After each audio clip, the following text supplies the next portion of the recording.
As you could see, that's what I typed in.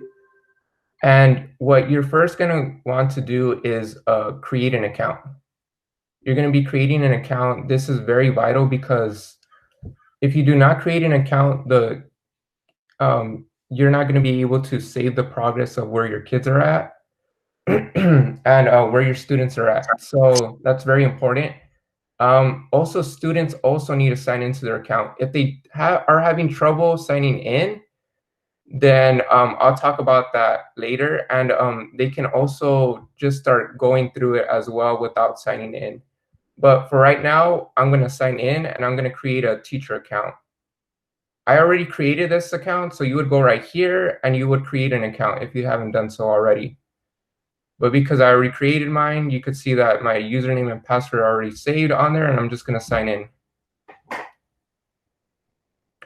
And the first thing you're going to want to do is create a classroom. So when you create your account, you're going to be signed in, and it's going to take you to My Dashboard. And if it doesn't take you to My Dashboard, then you're just going to click right here to My Dashboard. And right here where it says adding new classroom section, that's what we're going to be doing today. So we're going to create a section. And because this is K through 3rd, we're going to want to click on picture logins because it's an easier password for them to just input. So I'm going to click here. And we're going to be calling this KidsCode. That's a section name. Enter a section name, and that's what we're going to be calling it. Grade. If we're going to be more working with kinder, then you're going to choose kinder. If you're working more with first, really depends on which grade level. So I'll just choose 2nd grade. Select a course. So this is a part where you're going to be selecting which course they're going to be doing first. So you're going to scroll down all the way right here where it says CS Fundamentals, and they're going to be choosing course A. You're going to leave that the same, the version 2020 recommended.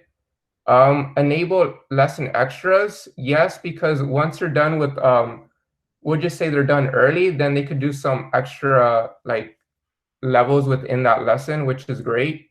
Enable pair program. This is if they're working with a partner. We're going to disable that, and we're going to put no. And we're going to save that. As you can see here, I did the section code, I did the grade level, I did course A is what we're going to be doing today. And we're going to be adding the students now. So, for example, I'm just going to call the first student's name will be Liam Perez.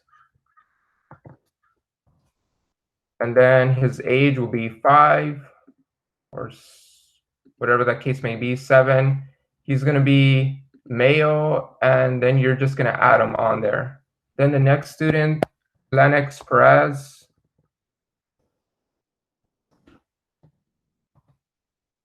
And then his age will be 7, and then he's also going to be male. And then we're going to add that student. And then right here, you're going to have the picture password. So show picture password. That's going to be important because we're going to need to know how these students are going to be able to log in. Now I'm actually going to go back, and I'm going to show you how this is. It's great to create this because you can also start going through. If I click on the gear right here, remember this is one I created. This is another classroom that I created before. But if I click here on the gear, you can edit the section details. And right now, that was a select course A. If they're done with the course A, then they could go to course B, and so on. And they're going all the way to Pre-Reader Express. So that's where you edit that. View progress. This is where you could view the student's progress. So I clicked on the gear and I went to view progress. And if you go right here, lesson 1, Lennox Perez hasn't done anything. Neither has Liam Perez. If you go to levels, they haven't done any levels yet. And right here, it will tell you if they're completed or not with the green. And if they're in progress, it will have that mark. And if they haven't started, then it'll be right here. So that's real cool because you can actually start tracking their progress when you're teaching the lesson itself. And then the standards are here, which is not something that we're going to be using, but that's pretty much the gist of that. Now I'm going to go back to view all sections. And then I'm going to be going to, oh, and then if you go right here, you could also print their login cards, which is cool too. I believe Maria did that as well. So you could print, so right here, you would go to KidsCode and it gives you all the information, their section code, LenExpress, their picture. Yeah, I'm gonna go back to my dashboard. Okay, now what I'm gonna do is, that's the important part of that. What I'm gonna do now is, this login information is for the kids itself. So I'm gonna actually write down that login information. So HCHYHS.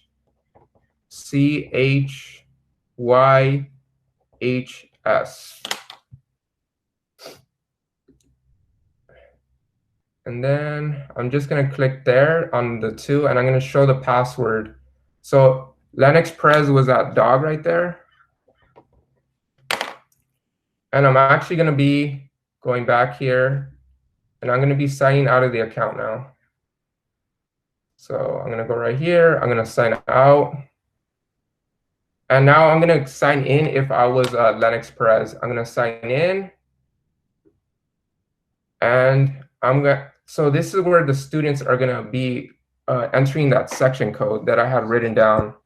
So HCHYHS. And I'm going to click go. And as you can see here, I'm Lennox, and it was that one dog. And that's really easy. And then they could start going into their account now. Oh, I have to click sign in. Okay, so now that I'm in Lennox Perez's account, so what they're going to be doing are these levels within the lesson. So lesson 1 is digital citizenship, and this is just a video. And then lesson 2 is sequencing. So I would click right here.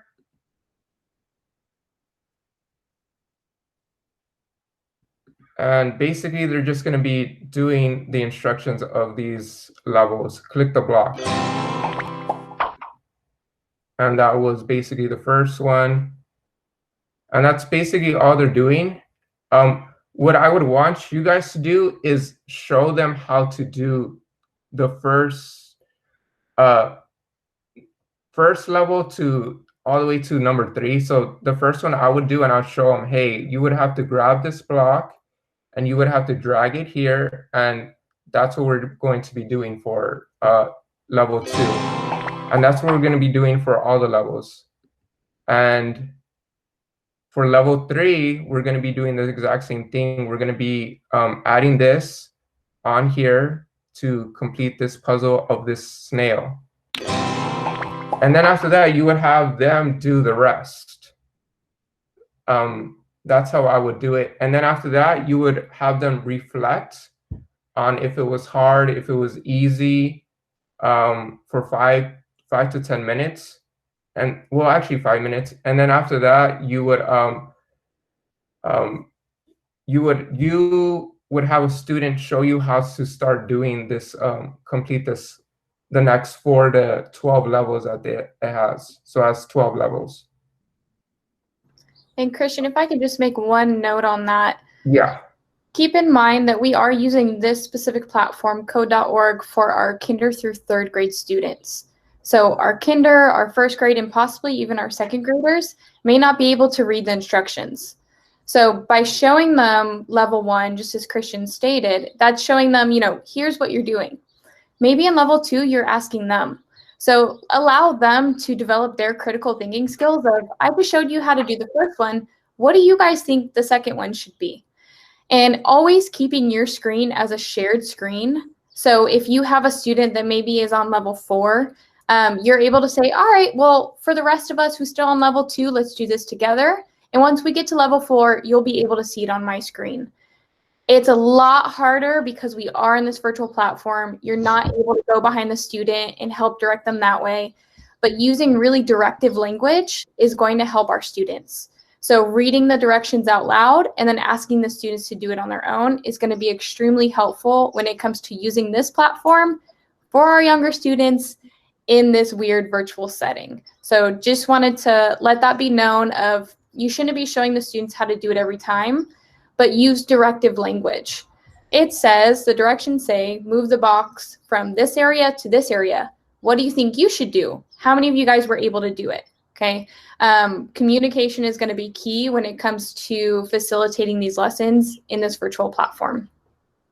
Exactly. As Brianne noted, like 5 minutes, you're going to show how to do levels 1 through 3. 5 to 10 minutes, I wrote this down. You're going to have students do it on their own, and then have them, and then you're going to be tracking that, making sure that they're doing the levels, because you have that teacher account where you could track it. Then the next 10 minutes will be going through the rest of the levels and having students show you how to do it, but you're going to be sharing your screen. Hey, Timmy, how do I do this? What am I supposed to be doing now? Oh, and he's going to tell you, oh, I need to click on this block, and you're going to be moving it there. I wanted it's going to be hard for them to share their screen because they have a hard time because they're kinder through third grade. But if it was 4th through 6th grade, for sure they could share their screen, and that would be different for Scratch because they're more tech savvy. And then after that, you can always reflect as well. If it was hard, if it was easy, the last 5 minutes to making sure, and then you would move on and you would just keep repeating that process. And also, most importantly, make it fun for them as well and engaging as much as you can, and try to always be happy about it and be try to present as best as you can. And the more you practice, the better you'll be at it. That's basically it. The only thing that I was going to add to this is, and I'm still sharing my screen, if they are having trouble with actually logging into their account, then I'm going to show you a way that they could just use something temporary. So I'm going to sign out of Linux. So if they're having trouble signing in for some reason, or they forgot their password, or whatever the case may be, they're going to be, so this is a KidsCode.org main page. They could scroll down and they could go to elementary school right here.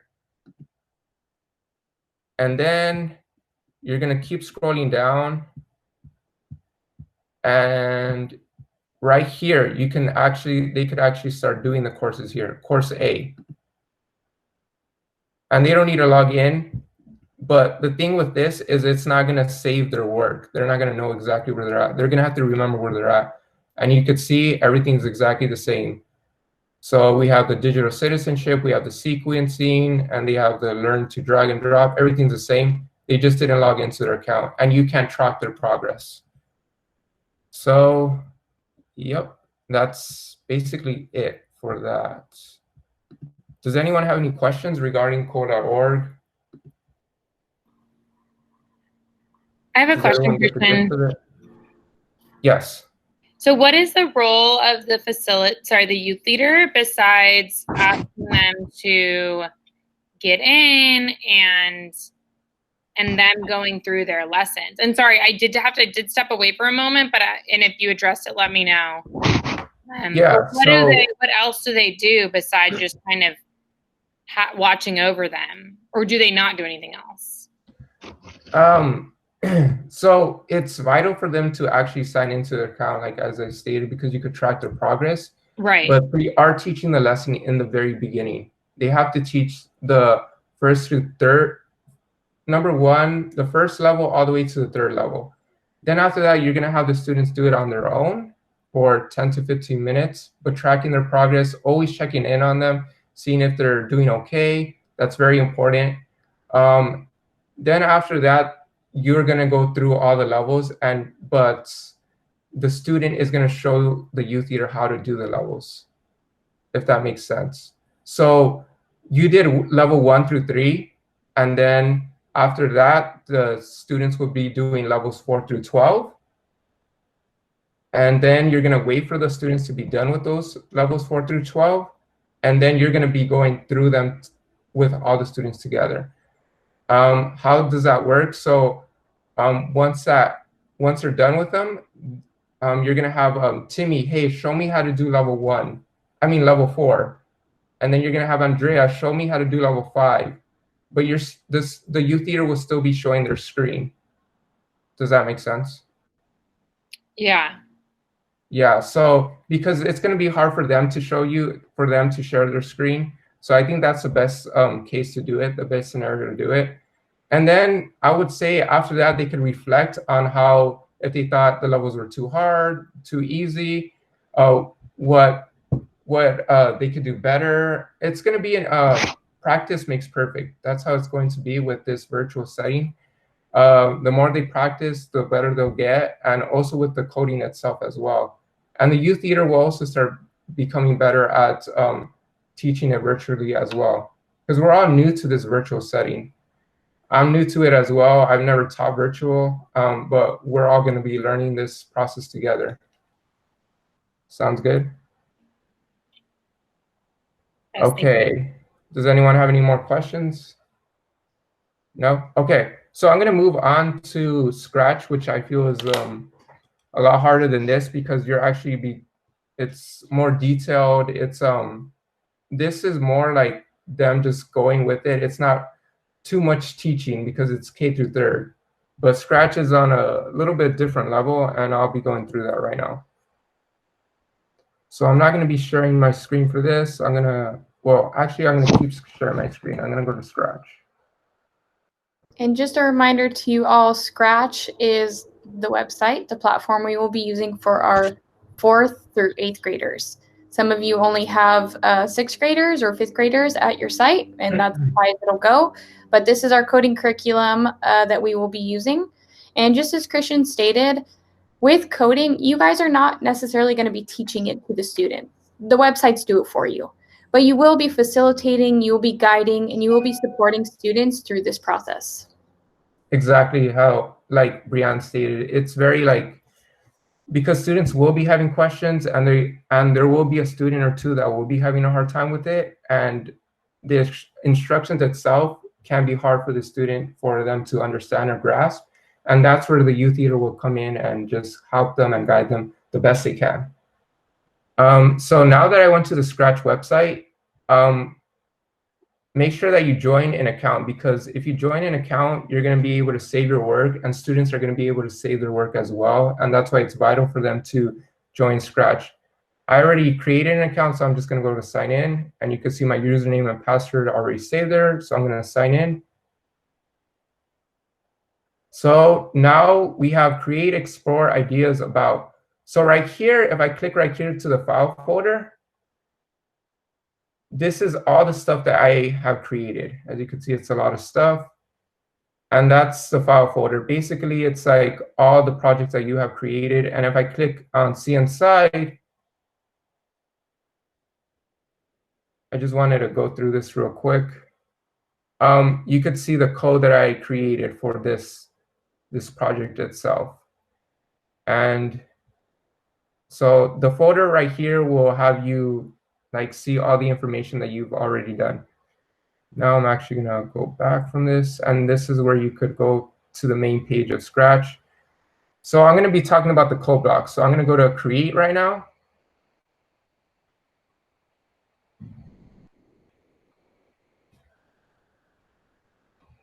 So I just wanted to touch on this, making sure that you guys are going through that unit 0 through 6 lesson plan. It's on the KidsCode, CS KidsCode Google Drive, because that is what we're following.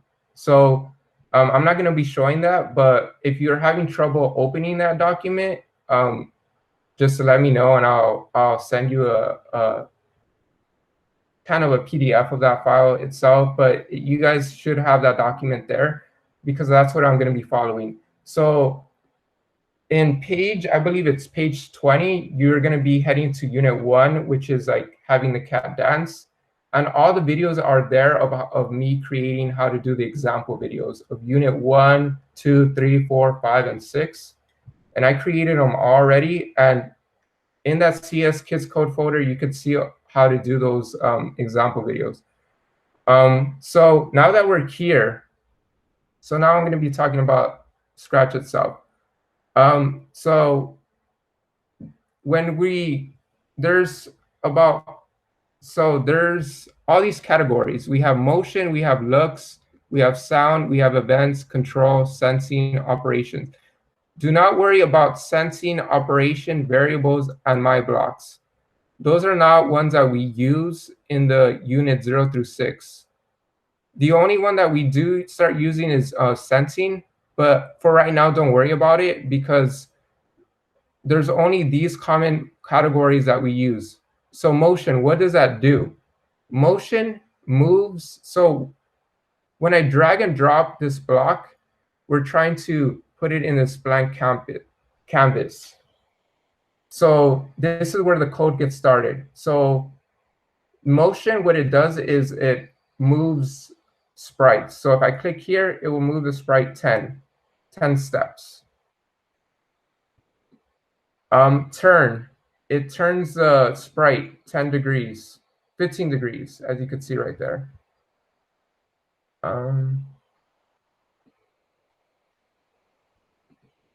And this will all make sense. I'm going to create a quick code, and this will all make sense once I start creating the code.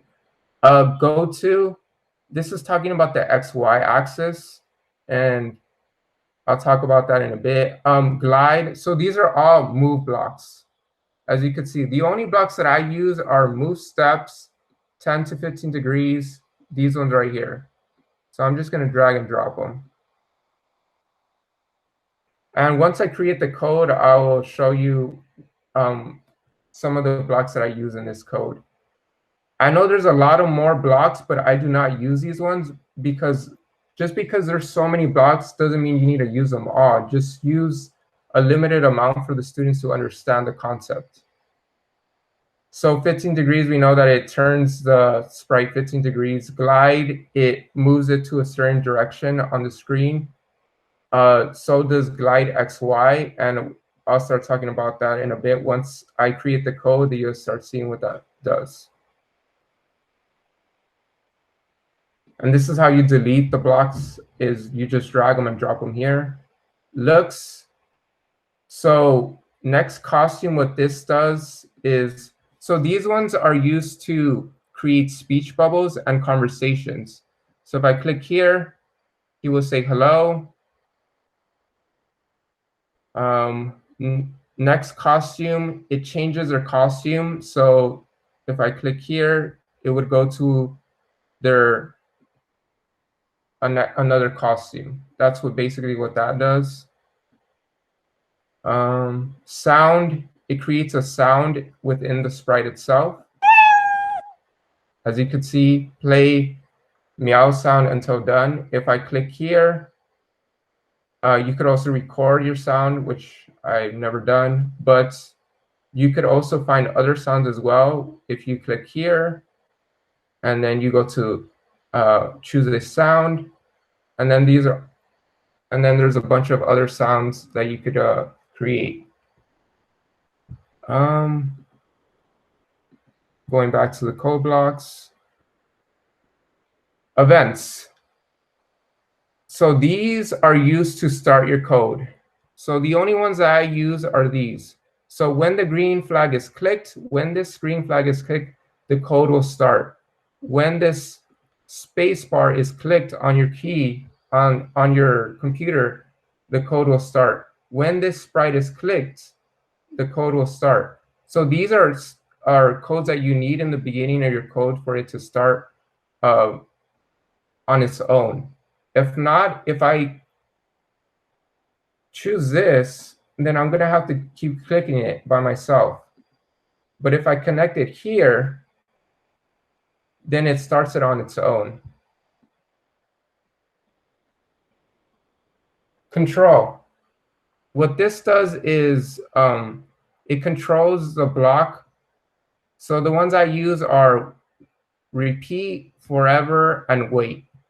You do not need to worry about the other ones because these are harder codes blocks to use. Repeat, what it does, it repeats the code 10 times. As you can see, it says 10 times, and you could change that to 20, whatever the case may be. Forever, so what this does, if you have a code within there, it will have the cat keep dancing forever. Wait, what this does, it has it wait for 1 second, or depending on how many seconds you want it to wait.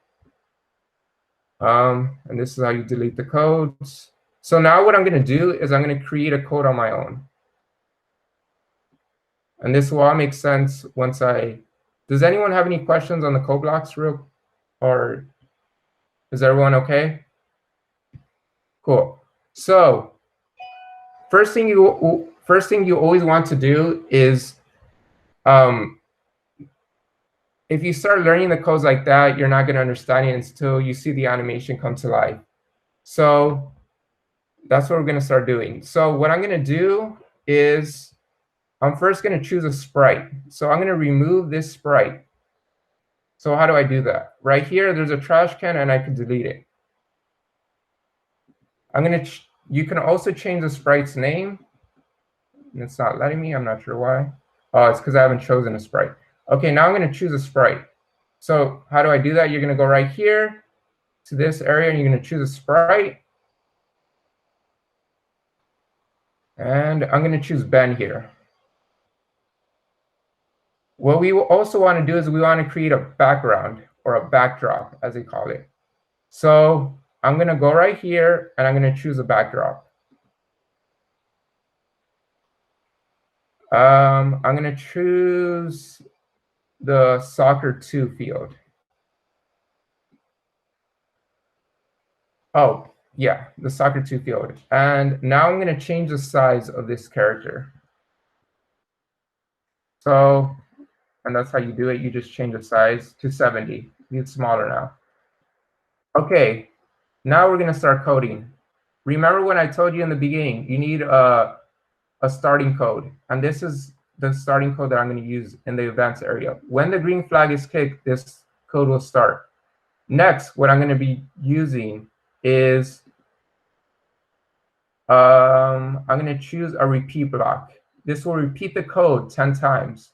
So what I'm trying to do is I'm going to have, so in soccer, what I would do in my practices is I would run drills. So what I'm going to have Ben do is run drills as well. He's going to start here, he's going to go here, and then he's going to go here, and he's going to come back. Just like a simple code. So how do I do that? So I'm going to go to the motion area. I'm first going to go to a code called go to XY. What does that mean? Go to XY. You could see that it says X -130, Y -25. What does that mean? In algebra or geometry or statistics, we learned about the XY axis. Horizontal is the X. We know that the horizontal axis is going that way. We know that the y-axis is vertical. I'm actually going to change this, and I'm going to choose a backdrop, change a backdrop real quick for you guys can understand this real quick. I know this is starting to get a little math related, but this is cool to understand. So we could see that it says -100. So I just changed this into an XY axis. This is a Y, as I stated, it's going vertical. The X axis is going horizontal. We could see that the numbers right here, if I go here, it says -100, -100.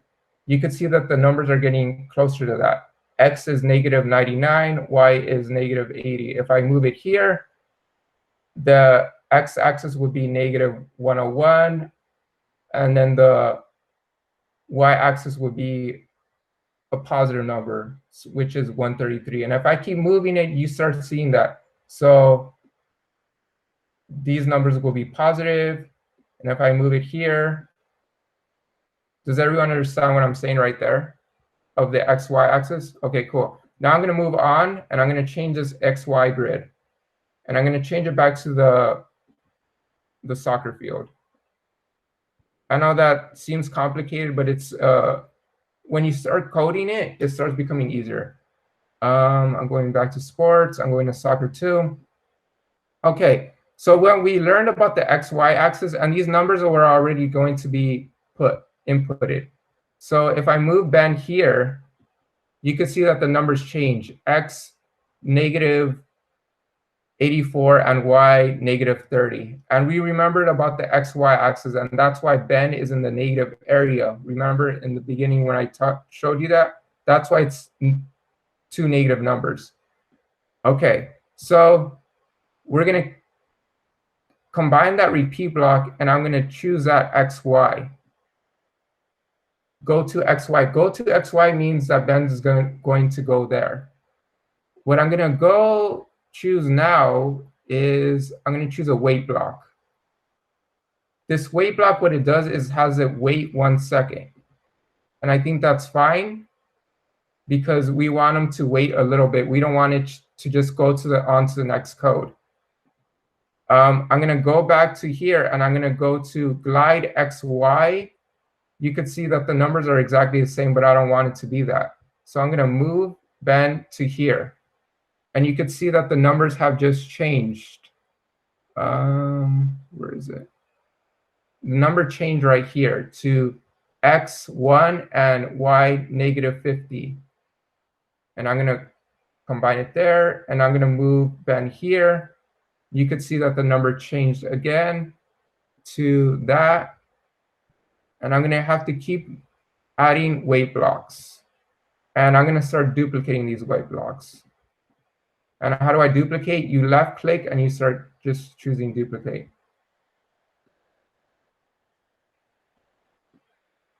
And now I'm combining the code now. And now I want Ben to go back here. And if I go to the motion area, that glide has changed again. And I'm going to be adding that wait block on there as well. And now Ben is going to go back here. And you can see that the numbers changed again. And this is going to end now. So if I run this code,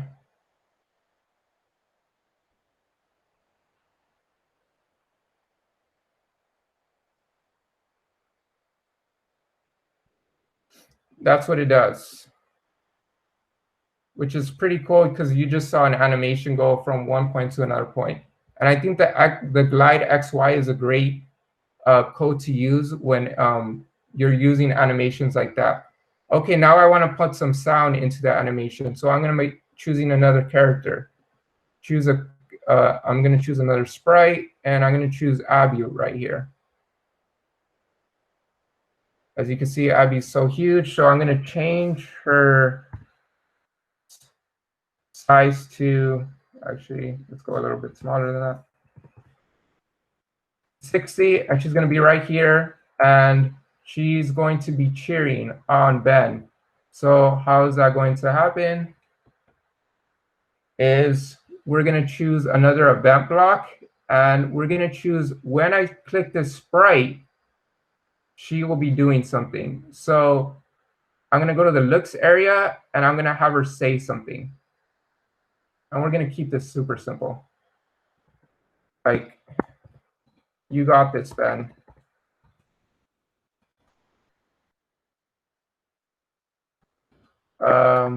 Beat the time of 45 seconds. We'll just say that he's trying to race to a certain time limit to get to that destination. Now what we could also do is add some sound to that. So I'm going to go to the sound area. I'm going to play some sound for Abby. Let's create like kind of a cheer sound. So if I go here, I'm going to go to sounds, and she's going to be cheering on Ben.